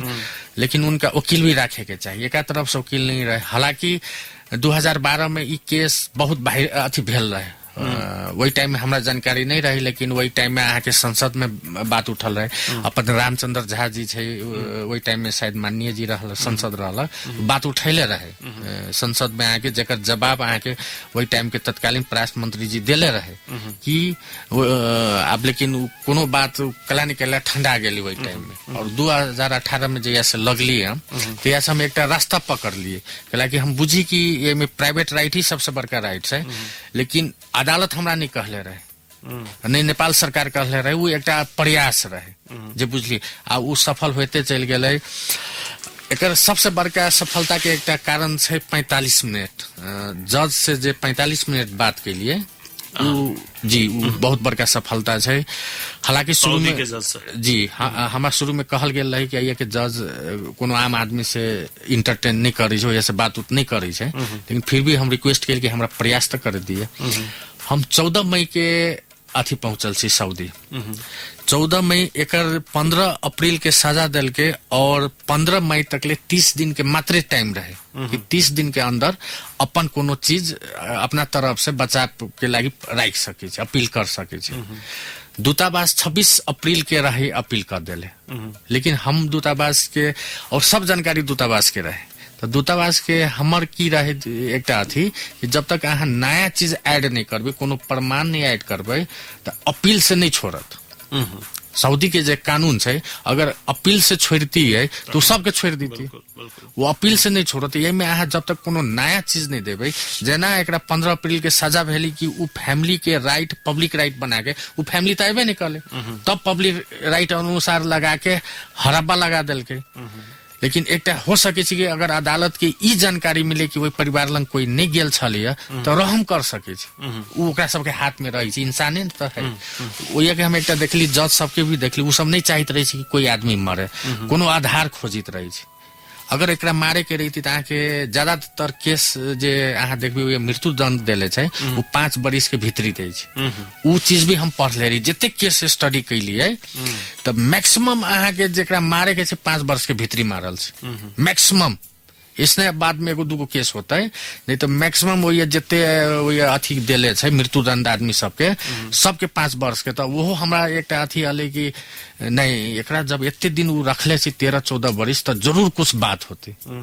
जरूर कुछ बात होती। आ जब जज से हम भेंट कैली, उनका से बात कैली, एकटा शुरुए में पूछल कि ये आदमी के छै, तो दूतावास के आदमी ट्रांसलेट के कहल के कि ई अल्लाह के लागी काम करे छै। वही पर पहल के उनका देखली कि तनका पॉजिटिव भेले, हमरा से बात करे लगी और 45 मिनट हमरा से बात कल के। वही 45 मिनट में हम आके 2 पन्ना में लिख के ल गेल की कहे के छै। 45 अगर हमरा मौका मिलती तो केना हम इनका कन्विंस कर सकबे वो बात, पाकिस्तान के बात। हम आके पेन ड्राइव में वीडियो सब लग गए, पाकिस्तानी सब जे परिवार से भरबल अहाँ के माफी देले रहे कि हम अल्लाह के नाम पर माफ करी सी से कह के वीडियो रहे, जरा अपने के ट्रांसलेट कर देल की। वही टाइम में ही वो इस चीज पर कन्विंस भ गए कि हाँ सही में ये परिवार लंग कोई नहीं पहुंचल छै। कैलाकि वही में कहले छै, वही वीडियो में परिवार कहल छै कि हमरा पास कोई नहीं आले, हम सरोज राय आल छै और एकर जे व्यवहार छै जे किस्म से हमरा सब जोरे बात कल के, हम सिर्फ इनका नाम से माफी दे छी। से बात वो वीडियो में लाइव कहले छै, लाइव रहे हम अपन जब भी फेसबुक लाइव करिए तो उ इस चीज सब जब सुनल के तो कन्विंस भेले कि ये परिवार लंग अप्रोच नहीं भेल छै। और भले ही कुछ लेट हो, आखिर वो बात परिवार के तो बात आयल छै ने, परिवार के सब ओकर राइट बहुत बड़का मानल जाय छै। आ अथी भेले वही टाइम में वो एकटा लाइन लिख देलखिन कि ई लाइन लिख के लाओ और अहाँ के कोनो भी डॉक्यूमेंट अरबिक में नहीं छै, एक दिन अहाँ के टाइम दे छी। और वो एक दिन बहुत बड़का रहे, वही में हम सब डॉक्यूमेंट के ला जाके ट्रांसलेट करबैली, जाके अदालत के दिलिए। और दूसर दिन सेकेंड फिर हमरा जज से लगभग 15-20 मिनट बात करे के मौका मिलल। तो उनका हम पूछली कि ई जे डॉक्यूमेंट लायल छै, वही टाइम में दूतावास के कर्मचारी सामने में रहे, से केते महत्वपूर्ण छै, केते इम्पोर्टेंस छै। तो कहले रहे कि देख एक हराबा लागल छै जे कि ये के बहुत कड़ा कानून से जेमे प्राइवेट राइट हेवे नहीं करे, लेकिन यही पे की होते कि हम सब एकरा किजाज में झाड़बे। किजाज होइए के मृत्यु दंड के कैपिटल पनिशमेंट के एक दोसर धारा दफा छै जेमे प्राइवेट राइट होय छै। और यही चीज के किजाज में झाड़ल गेल, यही चीज के। हालांकि अभी तकले हमरा अंतिम अथी नहीं आयल छै, ओकर अदालत के जे अथी होय छै केना कोन दफा में गेले आले, हमरा पास एकटा खाली डॉक्यूमेंट आयल छै कि एकरा अदालत के जे अंतिम फैसला छै 1 पेज के, ओहि में लिखल छै कि एकर जे सजा हम सब मृत्यु दंड सुनेले छलिए से बैक कर देलिए, रोक देलिए, एकर पुरनके सजा कायम रहले। और जे एकर 11 बरिस के जेल छै से पहिलका दिन से गिनती होती जे ऐसे अरेस्ट भेल छै तेना करके। और जे डॉक्यूमेंट ई जे ब्लड मनी जे दुनू परिवार में समझौता भेल छै वो चीज लावे लागी, वो माफीनामा लावे लागी से कह के पछिलका फैसला में जे अहाँ के 2019 फरवरी में भेल रहे। और वही अनुसार तेसरका बाजी हम गेली। दोसरको बाजी एगो बड़का चुनौती रहे, वो जानकारी अपने के होना ही चाहे। दोसरका बाजी 45 दिन के टाइम रहे, ओनी हम सऊदी गेल रही, लास्ट डे पहुंचली।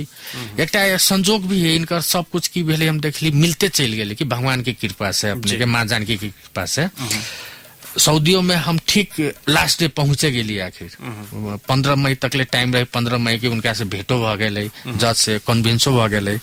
अपने के 45 दिन टाइम रही तो अहाँ के सोशल मीडिया समाचार सब ओई टाइम में बहुत नकारात्मक सब लिखे लेकिन केकरो हम अहाँ के अथी नहीं करी जवाब नहीं दी लेकिन नजर सब पर रहे कौन की कर रहल छै अहाँ के वैसने भी व्यक्तिगत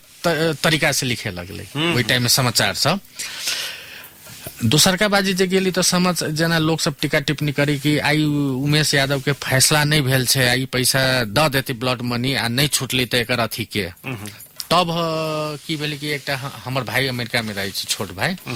उ हमरा बैकअप करके कि भैया तू ओकरा ये केस के बारे में सब पता छै उ ज्यादा स्टडी करे किताब स्टडी करे के जिम्मेवारी उ कर रहे कि कुरान लॉ सब ज्यादा उ स्टडी करे और वही में से हमरा पार्ट कह के हमरा पठैती तू कल कि तू जा भैया वही परिवार के समझियो हो समझली तो ठीक है नहीं समझली तो कोनो बात नहीं ओकर राइट से 45 दिन में लेवे के समझौता भेल है वो पैसा अगर ले से कोनो बात नहीं अगर एहन कोनो वर्ष कंडीशन में अगर नकारात्मक फैसला आले तो 30 लाख हम सब देवे घर से देवे और हमार पापा जी अपने के फोन करके वही चीज के हमरा प्रोत्साहन करके कि जाए लागी जे भी होते हम सब पछाड़ी से हम सब घर से देवे 30 लाख रुपया से तो हम वही टाइम में लाइव करके सब व्यक्ति के कह देली से जते कोई अपने सब चंदा देले छे अपन रिसिप्ट अहाँ सब कृपया संभाल के राखम लेकिन ये बात नहीं कहली बहुत कि हम पैसा फिरता करम से बात नहीं कहली सिर्फ कहली कि अहाँ वो संभाल के रखम जी वही अथी छलिए तो दोसर का बाजी जाके हालांकि वो परिवार इतने अच्छा निकल दोसर का बाजी जब गेलिए तो वो परिवार एक बाजी को कैसे नहीं सरोज जी आप पैसा है हम लोग ये पैसा कबूल ही नहीं करेंगे जब तक उमेश का फैसला नहीं होगा तो हम कबूल ही नहीं करेंगे ई जे आई जिंदा आयल है में सरोज राय एक प्रयास कल के लेकिन सबसे बड़का उ पाकिस्तानी परिवार से जे रहम कल के जकर भाई के उ दुर्घटना भेले लेकिन उ सब मान लिया ओहिना जे अगरा लगते ओकरा उ चीज नहीं पता है कि उमेश के शादी ओकरा तो उ चीज पता है जे केस में लिखल है बिल्कुल और वही होई छी कि एगो उमेशे के केस में नहीं बहुत ज्यादा एहन केस है जहाँ नेपाली के अरबिक नहीं अबै छै ओकरा से अपने के डॉक्यूमेंट पर साइन करवा लै छै और वो जो साइन करी छे ने वही अदालत में अपने से अहाँ साइन कर देबै वही चीज के सबसे बड़का प्रमाण मानी छे जना नेपाल में अहाँ के जज जायद विभिन्न तथ्य सब अथी करत वही एक अथी वकीले नहीं रहे वही अहाँ एक बार जी साइन कर देबै जज की कहत तू साइन कर देले से यही से बड़का प्रमाण दोसर नहीं होय छै की कबूल कर ले पता नहीं रहे शुरू में की चलो हम सब बातचीत के और हम सब अथी करब एक बेर हम सब कनी व्यावसायिक विश्राम पर जाय छी समय कम अछि रह गेल आई वास्तव में प्रसंगे एहि तरहक छै विषय एहि तरहक छै जे जतेक सुनै छी हमहूँ बहुत कम बाजि रहल छी बाजऽ के हमरा नहीं छै आई वास्तव में सुनऽ के छै आई माध्यम से सुनबाबऽ के छै तथापि एक बेर व्यावसायिक विश्राम पर और तकरा बाद कनी मनी बातचीत करब और टेलीफोन में सेहो अपने सबक बातचीत लेब टेलीफोन नंबर हमरा सबके 55 41 905 रहत तो से किछ कालक बाद अखन चलै छी व्यावसायिक विश्राम पर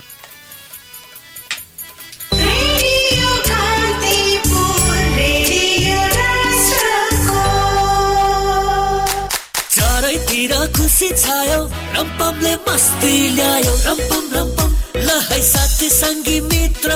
बाइकिङ मस्ती छ है चाउ भित्र सबै मिली रम्पम रोजौ प्याकेट खोली बाइक नै खोजौ अब प्रत्येक रम्पम चाउचाउको प्याकेट भित्र रहेको कुपनबाट तपाईले जित्न सक्नुहुनेछ दिनदिनै बाइकै bike motor bike mountain bike साथै अन्य थुप्रै आकर्षक पुरस्कारहरू रम्पम बाइकिङ मस्ती 3 हुँदैन अब दिन खाली जित्नुहोस् हरेक दिन बाइक यसपाली प्याकेट खोली बाइक नै खोजौ रम्पम रम्पम सलाम सलाम सलाम सलाम जिउको इतिहास सलाम जिउको इतिहास जिउको इतिहास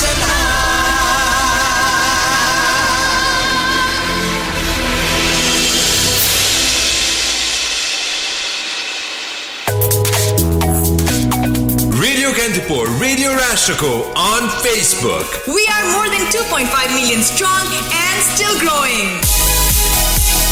Like and follow us to know more about the latest news, programs, events, artists, and music. Find us on Facebook as Radio Kantipur. For more of information and entertainment, catch you there. चारैतिर खुसी छायो रम्पमले मस्ती ल्यायो रम्पम रम्पम ल है साथी संगी मित्र biking मस्ती छ है चौचौ भित्र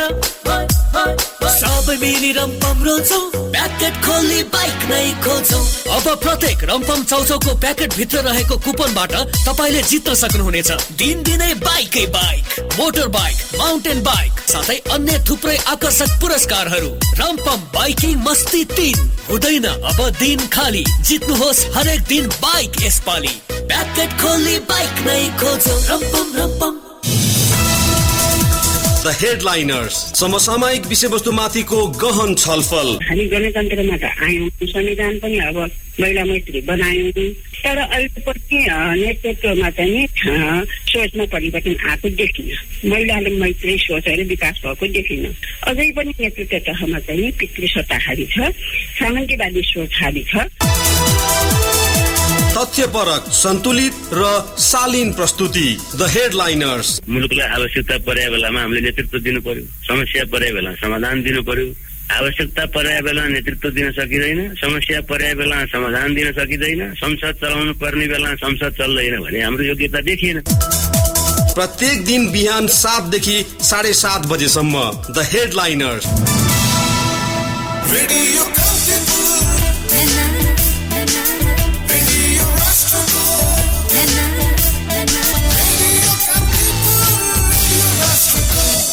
कान्तिपुर FM में मैथिली कार्यक्रम हेलो मिथिला यही कार्यक्रमक प्रायोजक अछि एशियन थाई फूड्सक उत्कृष्ट उत्पादन रम्पम चौचौ जी व्यावसायिक विश्रामक बाद अपने सबके फिर से स्वागत है कार्यक्रम में कार्यक्रम रम्पम हेलो मिथिला में आई हम सब जे तरह कार्यक्रम में चल रहल छी एकटा भावनात्मक बात वा सरोज जी के जे तरह बात हम सब सुनलो है जे तरह के यात्रा रहले खास कर एक केस में हमरा लगे बड्ड पैघ बात छै एमे जे एकटा उद्देश्य के लक एकरा अंतिम परिणाम तक पहुंचाबी ई जावत एकटा जज्बा जे कहल जाय छै वा संकल्प जे कहल जाय छै से जकरा में नहीं हेते त ई नहीं भ पेते मान लिया अभियान हमहू सब कहियो काल के अभियान के बात करै छियै कतौ भेले हे ले भाई 10-20 टका 10-20 हजार टका 50 हजार टका से उठावला सहयोग क दै छी हां उठिए जेते कि त ई सहज बात छै एहन सब क लिए मुदा ई विशुद्ध हमरा लगैया जे ओ रामायण के प्रसंग जे हम सब देखै छी जे लक्ष्मण जी घायल भेला त हनुमान जी गेला त नहीं अथी भेले त तैया तो हनुमान जी के ओते नहीं रहन तो पहाड़ उठा कर लत मुदा ई एकदम टेबिया का कोन छिए संजीवनी बूटी एकरा कत पहुंचाबे के छै कोना पहुंचाबे के छै से सबटा काज सरोज जी अपने केले था तो एहि सब प्रसंग में अब कनी जिज्ञासा हम श्रोता सबसे सेहो लेबा चाहब कनिए काल में एकटा कनिक नैनटा के शुभकामना ई ऋषिकेश अधिकारी जे कि इंजीनियर संजीव यादव के सुपुत्र भेला था हाले ई माघ 2 गते त उनका जन्मदिन पर संजीव जी के उनकर परिवार के बहुत बहुत शुभकामना और हम सब बातचीत आई आन बेसी प्रसंग में नहीं जाब गीतो सितो नहीं सुनाब हमरा सबके कविता आदि इत्यादि बहुत रास प्राप्त भेले तहु दिस नहीं जाब जी एकटा उमेश जी से एकटा छोटसन के जिज्ञासा ई जे एहि बीच के जहिया से सरोज जी से अपने के संपर्क भ गेल वा ओइसे किछ पहिने से परिवार से अपने के मतलब बातचीत होइत रहल छला बातचीत तो पहिने से शायद भ रहल छले होइत रहले नहीं तो रखने के मतलब बाहर में फंक्शन 2 महीना 3 महीना के बाद तो शुरू में मोबाइल सब नहीं रहे हां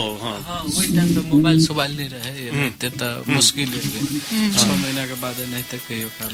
जुटल फोन से बात छै अच्छा अखन जखन एलिए यहाँ गाम त नहीं छिए गेल नहीं गेले अखन त परिवार एठम काठमांडू आयल छथि कि परिवार ओहिठाम सबके मना कर देने से ठंडी थोड़ा ज्यादा कारण से कारण से दोसर कारण से अच्छा की छले कि उमेश के त लैली एकटा भेलै उ सफल भेलै एकटा आदमी अथी भेलै लेकिन लैला खाली लनाई अथी नहीं छै उमेश 14 वर्ष में खाली हाथ अलै हम एयरपोर्ट पर गेल छलियै तो चप्पल पहन के आयल छलियै और अपने मातर पहिलका सेंटेंस हमरा की कहै छै भेटते मातर दाजू गला मिल के दाजू अहाँ हमरा बचा देली लेकिन विवेक दहाल के लागि भी अथी करू ई छै मिथिलावासी के अथी ई सब विवेक दहाल से हो एही तरह घटना में छै हाँ तो ई बहुत पैघ बात छै जखन हम सब अपन देश से बाहर जाय छियै तो 14 15 साल छै दोसर की छै कि हमरा से 1 साल पहले के उमेश के एकटा रास्ता में या अलै उ केना अब अगाड़ी के जिंदगी ओकरा केना चलते ओकरा आर्थिक ओकर बहुत कमजोर छै घर में कुछो नहीं छै नहीं से तो एक अद्भुत लेकिन हमरा लगे घर में जे तरह के एक पारिवारिक वातावरण छै से बड़ा महत्वपूर्ण बात छै जे कहलिए जे आर्थिक अवस्था नहीं छै अपना सबके अखन वैदेशिक रोजगारी से जे आयल किछ विकृति सब से आयल तै में ई देखल गेल छै जे मात्र वैदेशिक रोजगारीये में रहे छै तहू में बहुतो के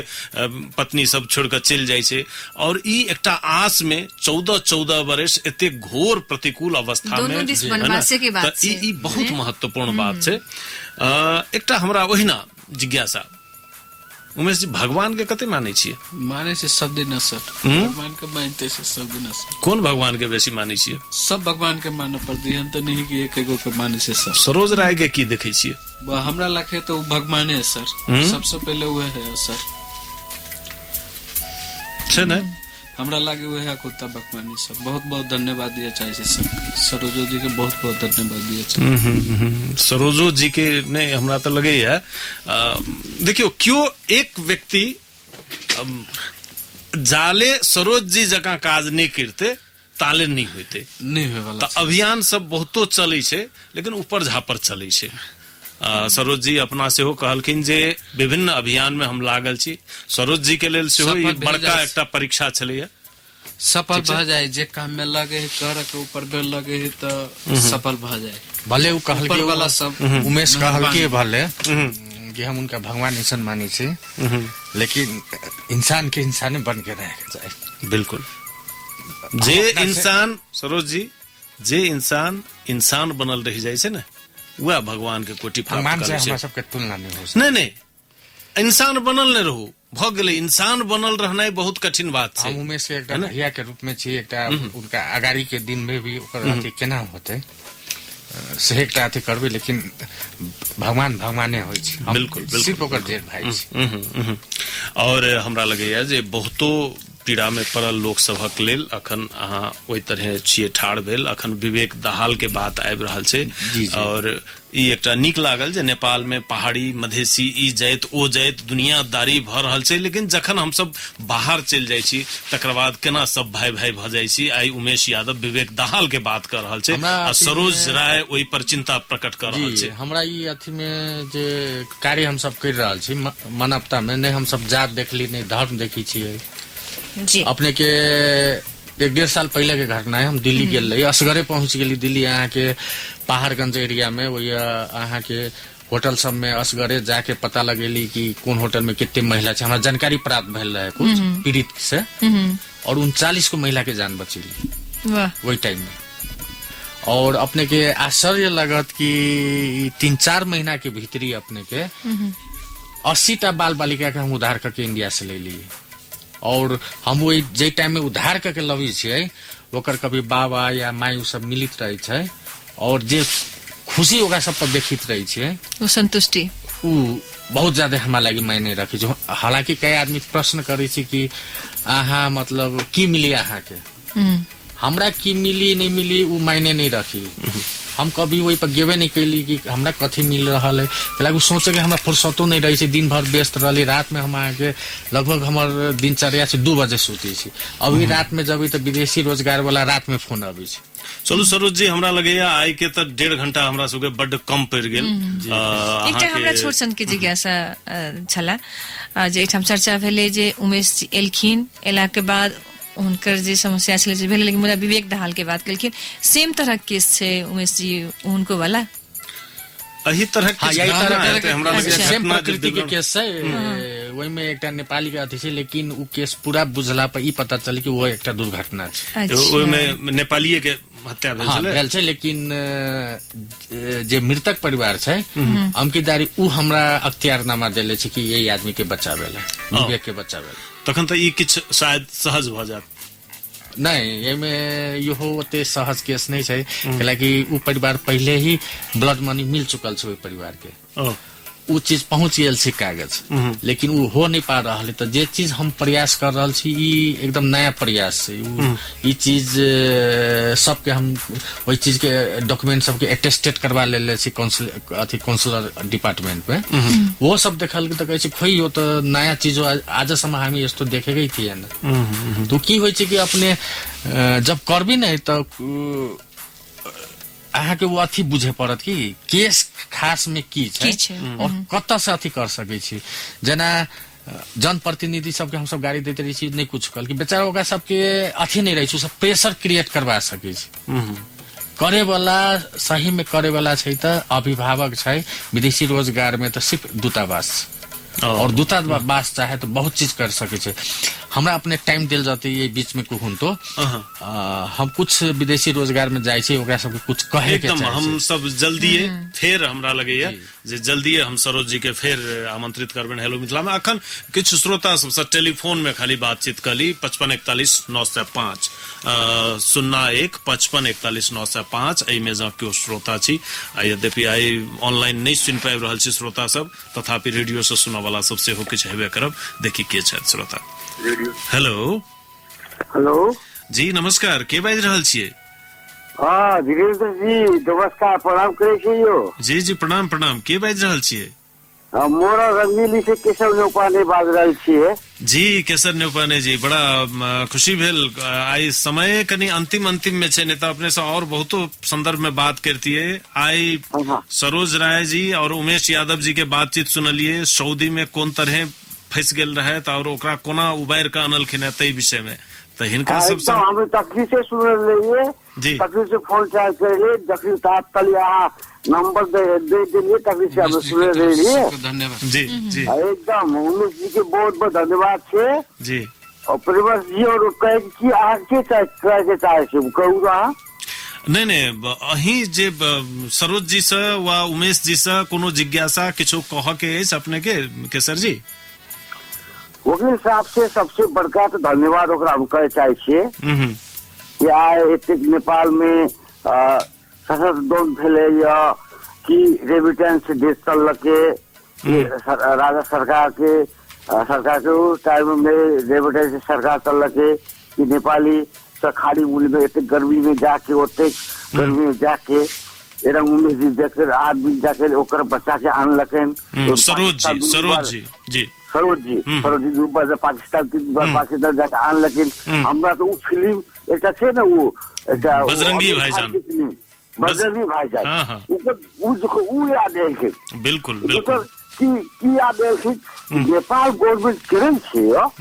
2 नंबर प्रदेश और 1 नंबर प्रदेश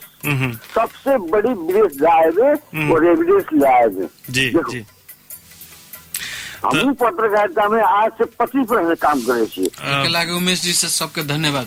जी जी उमेश जी सेहो धन्यवाद कह रहल छथि सबके, और सरोज जी के खाली चेहरा हम सब देख रहल छी, वो भावुक छथि। एकटा खाली वो उमेश बात एक प्रतिनिधि पात्र छे। आज हमार आँख से आज गिर छे धीरेन्द्र प्रेमर जी। हम आज 25-27 वर्ष से पत्रकार कर रहे छे बोरंग जिला में बैठ के जी। अहाँ के हम प्रत्येक दिन कार्यक्रम सुने छे। हम केसर जी लेकिन बड़ा खुशी भेल जे हमरा आई पहिल बेर अपने सब बातचीत भेल, आ बड़ा महत्वपूर्ण संदर्भ में बातचीत भेल। अपने के मैथिली भाषा से हो अद्भुत लागल हमरा। केसर न्यौपाने जी बहुत बहुत धन्यवाद। हम सब फेर कहियो जुटब त और बेसी बात करब। बहुत बहुत धन्यवाद। धन्यवाद जी। केसर न्यौपाने जी बड़ा महत्वपूर्ण बात कहलथि, सांकेतिक रूप में सूत्रबद्ध रूप में पत्रकारे छथि सेहो पता चलल। और नीक लागल जे विराटनगर रहत में एकटा नेपाली भाषी रहत में एते सुंदर मैथिली में बातचीत कलक। कृष्ण जी कह रहल छथि एक बेर फेर व्यावसायिक विश्राम में जाइए परत। हम सब बातचीत लंबा केने रही, छोट सन व्यावसायिक विश्राम में हम सब जाइ छियै, फिर टेलीफोन में बातचीत करब। Radio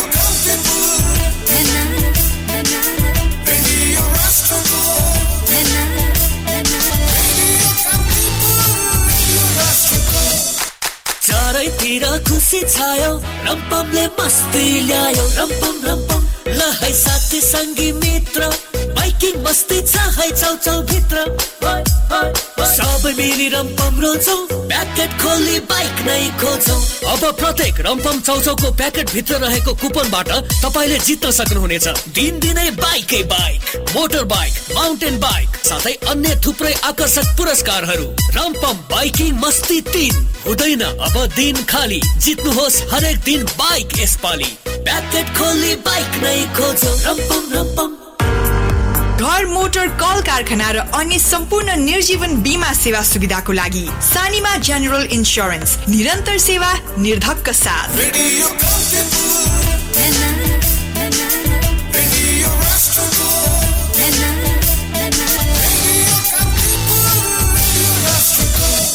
कान्तिपुर एफएम में मैथिली कार्यक्रम हेलो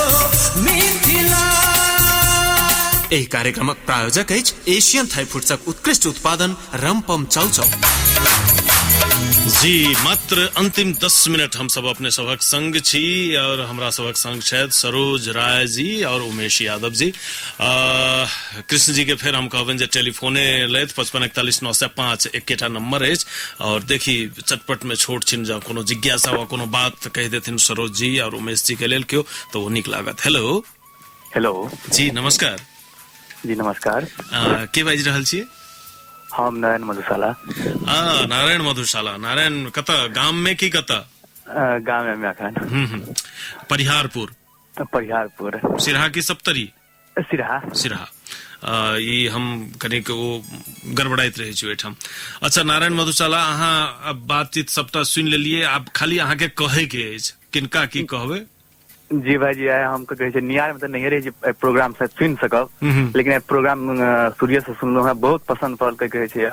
खास कर हम जैसे सरोज जी से कह चाह बेटा ए बात के जैसे हम फेर से ज्ञात करावा चाह सरोज जी के जे काम जैसे कहे छै खास कर अपना सबके जैसे नेतो नहीं कर सके छै अखन नहीं करे हैगा खास कर स्थानीय स्तर के काम सब कहे छै उ तो स्थानीय स्तर के काज रहे लेकिन ई जे है अंतर्राष्ट्रीय स्तर के काज छै आ जे सरोज जी केलक हमरा लगे शायद ई बहुत पैघ काज छै ई केहन केहन पढ़ल सब बुझे नहीं भ सकैया जे सरोज जी केलक हम ओके लेल बहुत बहुत धन्यवाद। हमरा लगे सब के लेल ई जैसे कहे छै मतलब एटा शिक्षा के बात छै निक लागल धन्यवाद बहुत बहुत धन्यवाद नारायण बहुत बहुत तरफ से धन्यवाद सर जी धन्यवाद। दोसर टेलीफोन में चले छी हम बेसी से बेसी टेलीफोन नारायण मधुशाला बड़ा महत्वपूर्ण युवा साहित्यकार छथि निरंतर मैथिली में लागल रहल लोग और अखन अपन छोट सन बात रह के विदा भेला था। दोसर श्रोता देखी। हेलो हेलो नमस्कार जी जी नमस्कार के बाज रहल छियै? हम सूर्यदेव यादव भारदा सप्तरी से। जी सूर्यदेव जी की करे छियै? हम सर एक टीचिंग करे जी अपन बोर्डिंग स्कूल से शिशु कल्याण विद्या मंदिर भारदा में। जी सूर्यदेव जी अब बात सुनने हेबे? हम तो अब सरोज जी का एकदम हृदय से धन्यवाद दे चाहे छे मिथिला हेलो मिथिला कार्यक्रम को अपने का रूपा जी का हेलो मिथिला बेसी धन्यवाद के पात्र नहीं है। धन्यवाद के पात्र यह सब शायद हेलो मिथिला बस इनका सबके बात सुना दिलक अहाँ सबके। जी अब एहन कार्यक्रम जो अपने किनको जो उत्साहित करे छे अब तो हमरा बुझाई छे जो हम सब जे काज कर रहल छी अब कुछो नहीं कह रहल छी जब त्रेता में श्री राम केल गए तो वही सब कम सरोजो जी का दायित्व कम नहीं रहले बिल्कुल वही कहे सरोज जी का धन्यवाद देत हम जिज्ञासा रख लिए जो सरोज जी जब शायद अपन नंबर दे देती तो और विशेष परिस्थिति में वक्तव्य करती की। जी जी हमार नंबर छै 9841202025 और 9841202025 और इनकर फेसबुक पेज पर जाकर सेहो अहाँ ई सारा फोन सब ल सकै छियै और 9841202025 याद कर लिया अखने टिपा लगलखिन सूर्यदेव जी।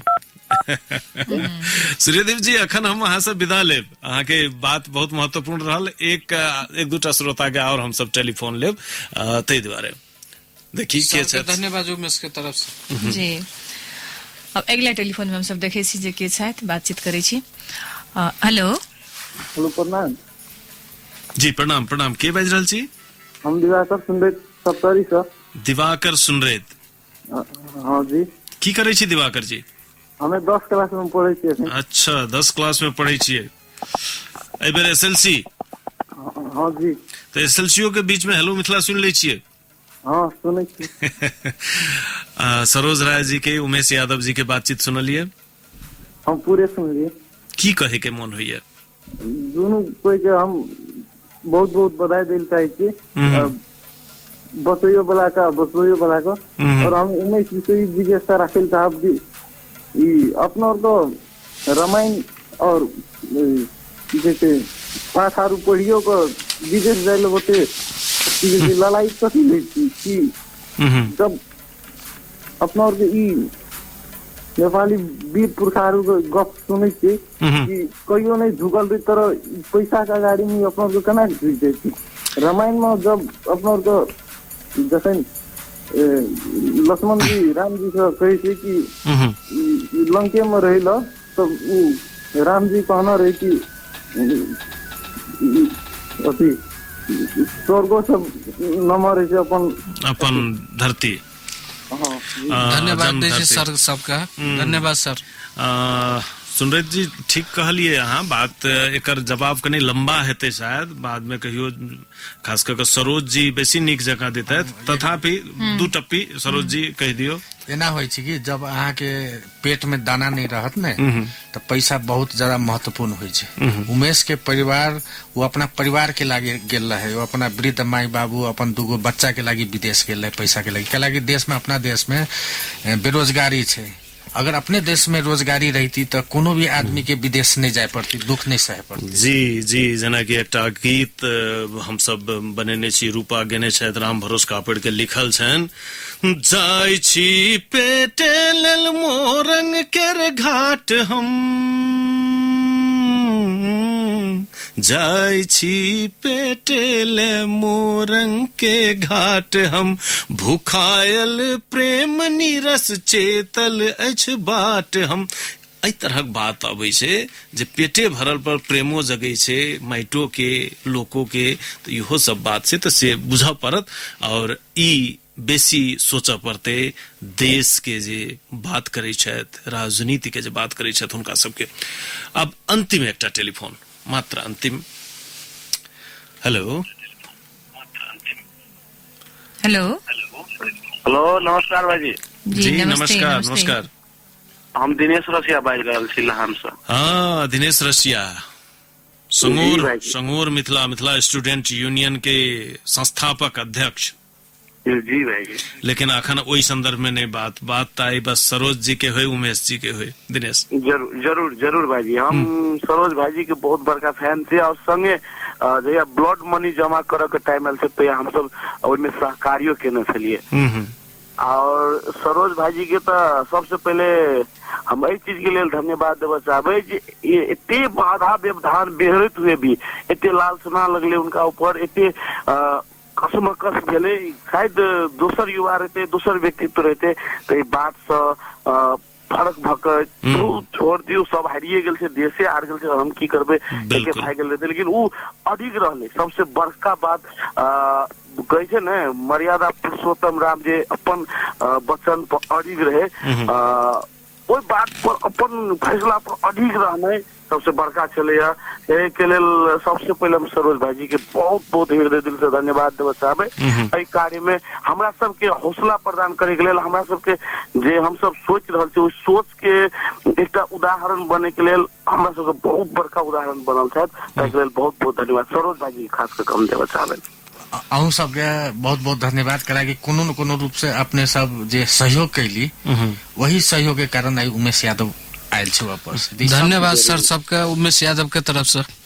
जी, और उमेश भाई जी के भी हम ये कह चाहबे, आप जे विदेश में जे घटना भेले से भेले, लेकिन आप हमरा विचार से आप अहाँ के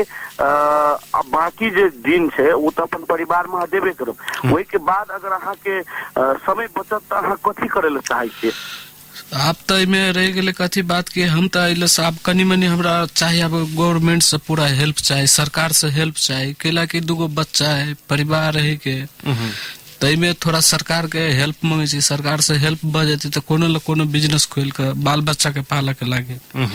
ये चाहे छी हम। चलो और सर सबके बहुत बहुत धन्यवाद दिया चाहे छी हम सबके।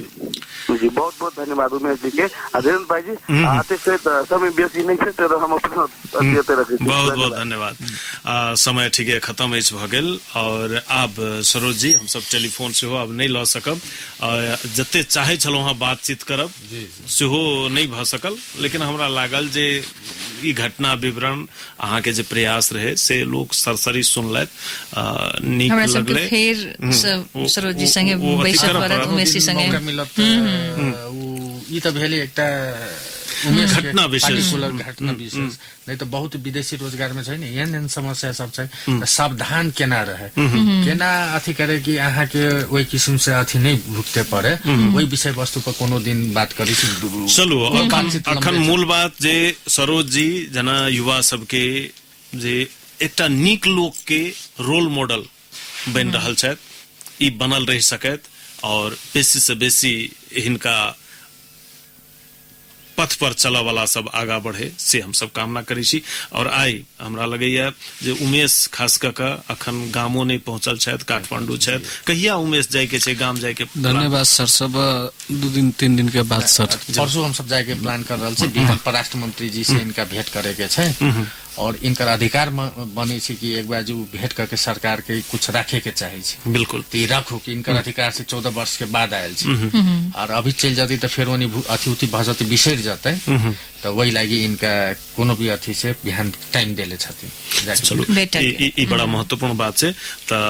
अहाँ जाओ, हमरा लगैया सरकारो किछ करबे करत और नहीं त जे सरोज जी एते केलथ है, सरोज जी के संग बहुत मिथिलावासी से नेपाली उमेश से के अभियान अभी खत्म नहीं भेल छै। बिल्कुल दूटा बड़का चीज बाकी छै। एकटा कथी छै कि इनका केना एकटा लाइन में लायल जाय से पुनर्स्थापना उ केना कैल जाय से, दोसर की जे आर्थिक संकलन भेल रहे ब्लड मनी वो हमरा एक एक पाई के हिसाब देवे के छै। तो अभी व्यस्तता के कारण यानी उनी जा रहल छी। फिर अपने के यही बीच में सबके हम जानकारी करा दू, यही बीच में हो सके 29 तारीख के हम बांग्लादेश जा रहल छी, एकटा वही वॉलंटियरिंग करे जा रहल छी, वही बुलायल गेल छै। तो हम ये से आएम तब अपने के हर हिसाब करम, कृपया ये बीच में अपने सब अथी नहीं कैल जाते, व्यस्त छे वही से अभी तो। और हमरा लगैया जे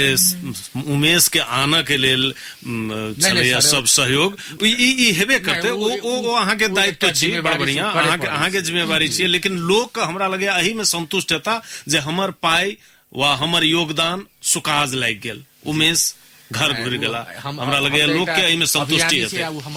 एकदम। बिल्कुल बिल्कुल ई यहाँ के बड़ापन छी। और एहन समय में ई रात में मोटरसाइकिल में चढ़ के ई कनकन्नी में आयल छी स्टूडियो धर और एते बात सब कह दिलिए। बहुत बहुत धन्यवाद सरोज जी और उमेश जी दोनों गोटे के। प्रणाम, धन्यवाद सब साथी। अही के संग हम रूपा संगे धीरेन्द्र जी बसंत पंचमी के शुभकामना दे सरस्वती पूजा के। उमेश जी हम सब गोटा विदा चाहब। प्राविधिक मित्र छथि कृष्ण जी सब गोटा के संग अगला शनि दिन फिर हमरा सबके भेंट घाट हेबे करत। बेस त शुभ रात्रि। It's 11 p.m.